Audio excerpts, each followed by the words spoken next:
Assalamualaikum, salam Malaysia, salam Nusantara. Hari ini saya nak cerita pasal probiotik. Apa tu probiotik? Ramai orang tidak tahu apa tu wajib ke probiotik ni semua. Okey. Probiotik adalah satu microbiome, bakteria, virus, yeast, fungus yang badan dalam usus kita wajib kena ada yang baik. Probiotik ini semua microbiome yang baik memang sudah ada masa anak mengandung dalam perut ibu sudah ada sebenarnya.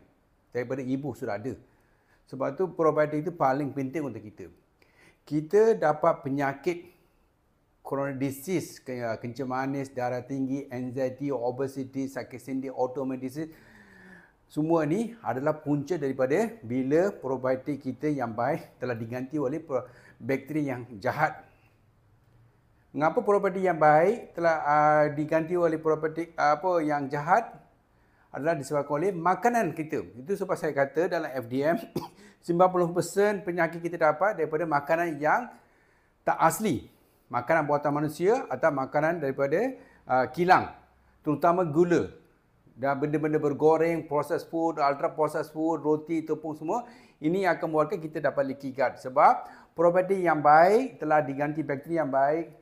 Virus yang baik telah diganti oleh bakteri yang jahat disebabkan oleh makanan yang kita makan tak asli. Yang makanan yang processed food, yang gula, pengganti gula, semua.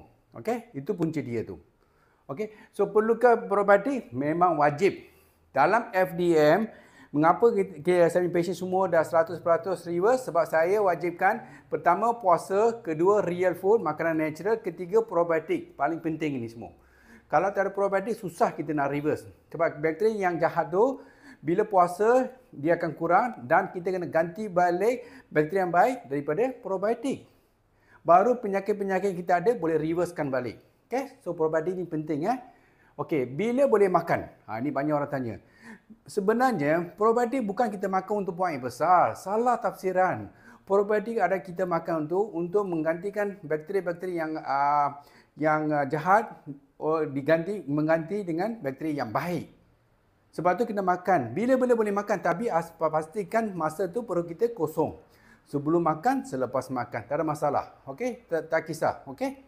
Okey. Jenis probiotik. Ada 3 jenis. Nama prebiotik, probiotik, postbiotik. Prebiotik adalah makanan untuk bakteria ke, virus ke, fungus ke, yeast ke dalam perut. Supaya bakteri yang kita masukkan tu dia hidup dengan makan tu. Biasa daripada sayur, kekacangan, biasa daripada fiber lah. Sayur yang kita makan sebenarnya bukan untuk kita. Kita makan sayur-sayur untuk bakteria yang ada dalam perut. Probiotik, bakteri yang baik dalam perut tu. Okey? Probiotik adalah microbiome yang baik yang dalam perut dah kurang sebabkan oleh makanan yang kita makan tak baik macam gula semua. Kita gantikan balik bakteri yang baik supaya kita reversekan penyakit ni semua. Postbiotik adalah hasil yang keluar daripada bakteri yang dia makan dari serat fiber. Banyak kandungan hasil yang bagus. Vitamin ada, mineral ada. Khasiat-khasiat dia paling tinggi yang badan kita absorb gunakan untuk badan kita. So, kena faham jenis probiotik prebiotik, probiotik, postbiotik. Jenis probiotik ada 2 jenis lah daripada makanan kita. Daripada yogurt, plain Greek yogurt, kefir, buru, tapai, tempoyak, apa lagi? Miso soup, kimchi, natto bagus, banyak lagi, sauerkraut, banyak lagi ada. Okey?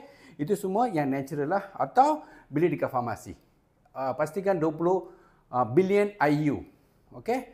So ini probiotik So amalkan ini. Probiotik paling penting untuk kita. Tak kisah dia sebelum makan ke selepas makan. Amalkan ni kita boleh cepat boleh reversekan penyakit-penyakit chronic disease dengan gunakan FDM. Tapi ingat puasa tu paling penting. Okey? Assalamualaikum, salam Malaysia dan salam Nusantara. Kita jumpa balik. Bye.